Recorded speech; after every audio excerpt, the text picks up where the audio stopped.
Researcher Itzhak Bentov proposed something far more disruptive, that human awareness actually develops in stages, and that most individuals spend their entire lives operating within only the first few, without ever realizing higher modes of perception are available, beginning with the first stage, survival consciousness, where attention is dominated by immediate needs, stress responses, daily pressures, and reacting to the external world moment by moment, followed by the second stage, self-aware consciousness, where a person begins to observe their own thoughts instead of being unconsciously driven by them, noticing emotional patterns, questioning automatic habits, and gaining the first sense of internal direction.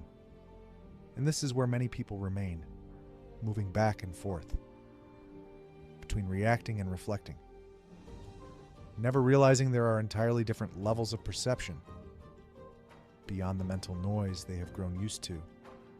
Then comes the third stage, expanded mental consciousness, where intuition strengthens, creativity increases, and insight begins arriving in nonlinear ways, solutions appearing not only through step-by-step reasoning, but through sudden clarity that seems to assemble itself, leading into the fourth stage, integrative consciousness, where awareness begins recognizing deep patterns connecting people, events, and systems across time. Perception shifts from isolated moments to interconnected processes. Emotional stability increases, empathy deepens, and decision-making becomes guided less by pressure and more by coherence. And it is here that many begin to sense that consciousness itself is not limited to the small, internal voice they once identified with. Yet the transition toward the fifth stage, unified consciousness, is where many hesitate because it requires releasing the illusion that control comes from constant mental tension, and instead developing the ability to hold awareness steady without forcing outcomes. And in this final stage, awareness begins to experience itself not as a separate observer, pushing against reality, but as an active participant within a larger intelligent process, where perception becomes quieter, clarity becomes sharper, and actions naturally align with long-term outcomes rather than short-term impulses. And Bentov's most powerful insight was not that these stages belong to rare individuals, but that they represent a natural trajectory available to anyone willing to cultivate sustained attention and deeper self-observation. Meaning the greatest limitation most people face is not intelligence, opportunity, or circumstance, but simply never realizing that the level of consciousness they operate from determines how reality itself appears to them.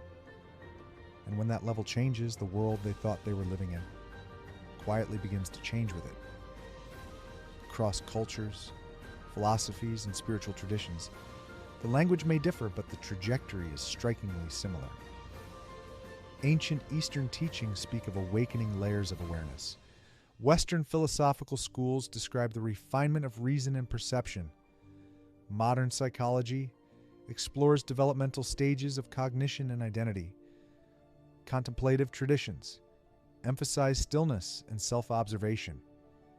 And even cutting-edge neuroscience now studies how attention reshapes the structure and functioning of the brain itself.